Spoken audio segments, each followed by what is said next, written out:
Salut, c'est Trado, content de vous retrouver pour la mise à jour de l'analyse technique du CAC 40 avec un rebond, qui se matérialise sur la zone des 71, 74, 110, 50. Bon, on va pas dire que c'est la première fois, mais ça surprend toujours lorsque la baisse est marquée, lorsque la baisse est rapide et profonde. On se doute, on s'imagine, on espère parfois même que les supports lâcheront. C'est pas pour cette fois. Et encore une fois, 1, 2, 3, 4, 5 fois de suite, on rebondit. Encore une fois, pour l'instant, on n'est pas tiré d'affaire. J'aimerais vous emmener du côté des données hebdomadaires parce que c'est important, surtout si on reste à des considérations basiques. Hein. Vous voyez la forme que prend le CAC 40 en données hebdomadaires est clairement celui d'un trading range après une hausse. Difficile à partir de là de conclure à une fin de hausse, mais si on ajoute la moyenne mobile à 30 semaines et que l'on bascule en chaussant nos lunettes de type Weinstein, on voit qu'on est typiquement en phase 3. Je sais que j'en ai parlé hier, la semaine dernière, mais c'est intéressant. Vous voyez, vraiment un cas d'école, phase 4 baissière, phase 1 de consolidation, de plafond, de latéralisation, d'accumulation, comme on dit.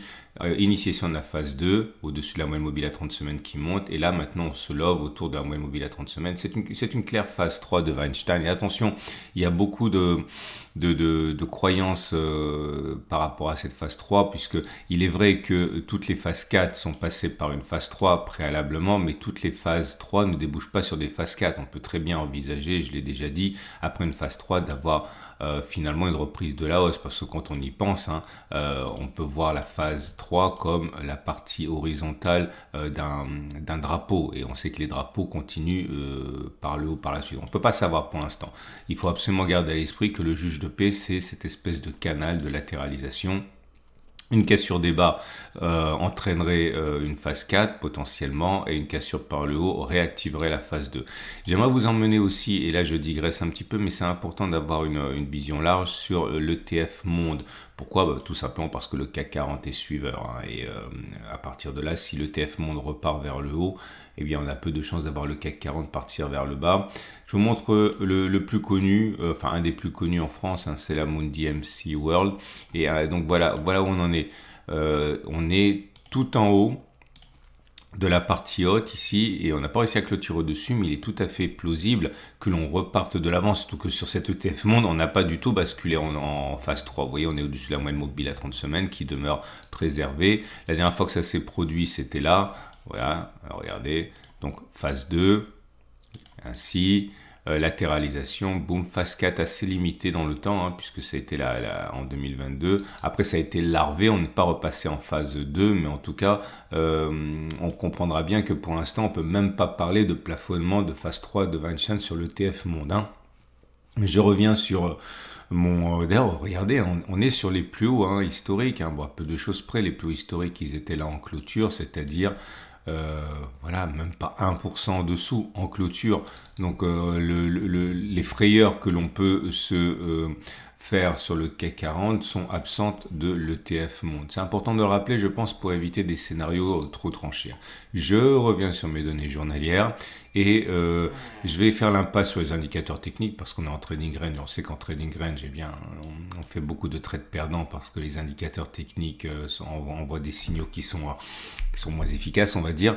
J'aimerais vous montrer rapidement simplement la moyenne mobile à 7 jours, simplement parce que, attendez, je vais à la moyenne mobile à 30 semaines, voilà. La tendance immédiate est toujours baissière, la tendance générale est toujours baissière, croisement M7, M20, mais vraiment dont le caractère prédictif n'est pas important en trading range, et la tendance de fond, elle est, on va dire, neutre. La tendance de long terme est par contre toujours résolument haussière avec un nouveau rebond sur M50. Et parce que j'en ai parlé et parce que les Français ont le droit de savoir, nous sommes toujours sur un régime de bougie Aiki Nashi qui est neutre, puisque comme vous pouvez le constater, neutre.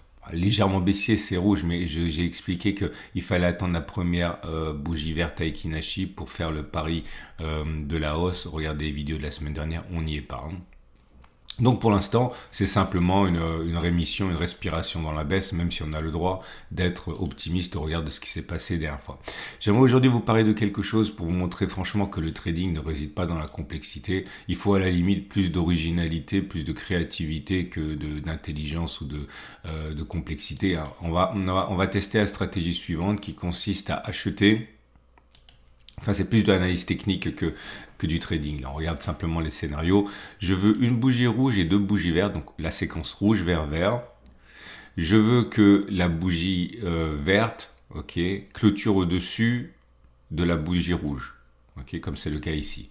Comme ce n'est pas le cas là, vous voyez, rouge, vert, vert, faites-moi confiance, ça c'est vert.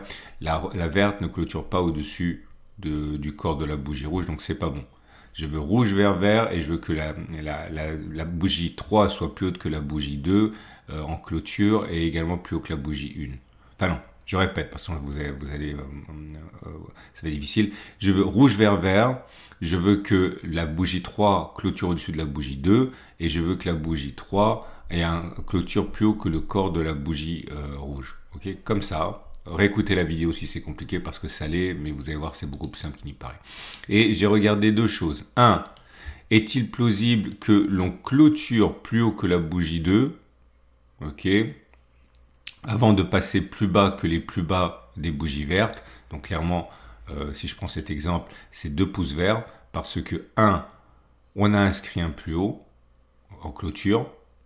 2, un deuxième bougie verte pour dire que c'était la bougie suivante qui était verte. Donc on n'a pas consolidé au milieu, ça a été directement une clôture au-dessus et c'était dès la bougie suivante. Donc vert et vert. Et tout ça avant que de passer en dessous des plus bas des deux bougies vertes. Donc clairement ici, donc, succès.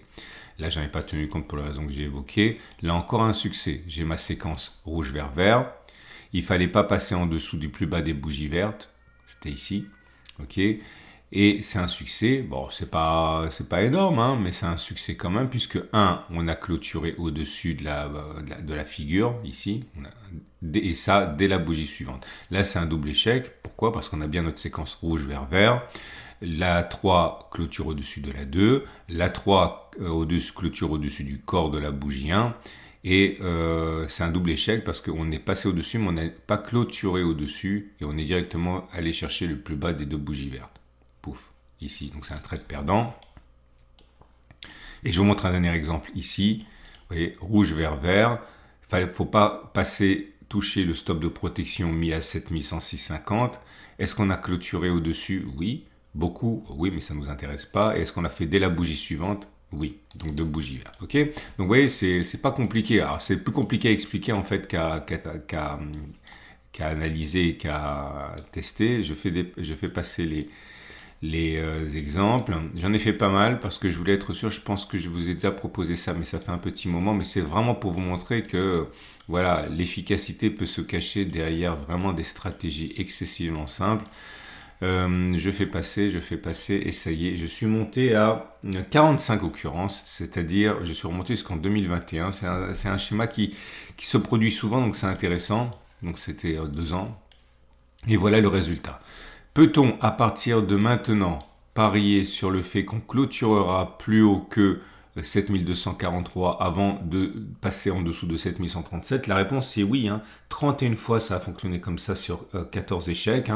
Donc 69% de succès, quasiment 70%, 2 cas sur 3. Peut-on parier que la prochaine bougie, celle de lundi, donc sera verte? Eh bien oui aussi, dans une moindre mesure. 26 cas pour 19 échecs, autrement dit 58% de succès. Bref, qu'est-ce qu'on en fait? Si c'était significatif en termes de nombre d'occurrences, et ça ne l'est pas, c'est simplement donné à titre de partage de ma méthode. Est-ce qu'on peut parier sur le fait que lundi sera une clôture en hausse? Oui. Est-ce qu'on peut parier sur le fait que non seulement ce sera lundi, mais qu'on... Non, pardon, je vais pas... Non, on va dire vraiment. Est-ce qu'on peut parier sur le fait qu'on clôturera plus haut? Oui. Est-ce qu'on peut parier que ce sera dès lundi? Oui aussi. Et tout ça avant de passer en dessous des 7135. Ok, donc ça veut dire quoi? Ça veut dire que si vous avez en portefeuille, déjà, il n'y a pas d'urgence à vendre, a priori, statistiquement. Ouais, je vais faire l'impasse sur tout le reste parce que c'est neutre ou c'est en trading range et ça risque simplement de vous induire en erreur. On va tout de suite passer aux stratégies et aux trades du jour. Votre rendez-vous avec IG. IG, bien plus que du trading. Une équipe d'experts à vos côtés. Vous êtes haussier, ben vous avez compris, hein, vous pouvez parier sur la hausse, surtout que là on a cette pin bar aussi qu'on a déjà testé. Bon, c'est pas le cas d'aujourd'hui, mais on sait qu'il est beaucoup plus probable qu'on fasse la même distance au plus bas vers le haut plutôt que l'on casse qu'on touche les plus bas. Ça a été testé.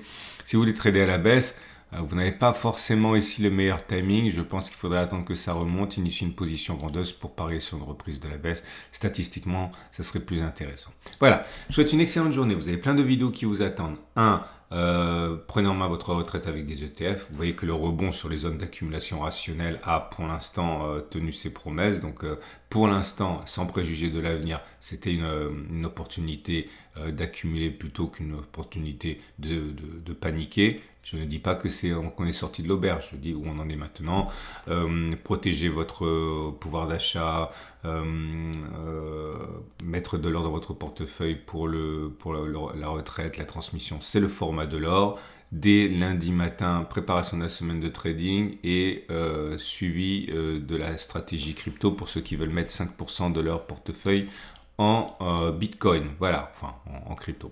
Excellente journée, merci pour votre fidélité. Et tout de suite pour d'autres vidéos.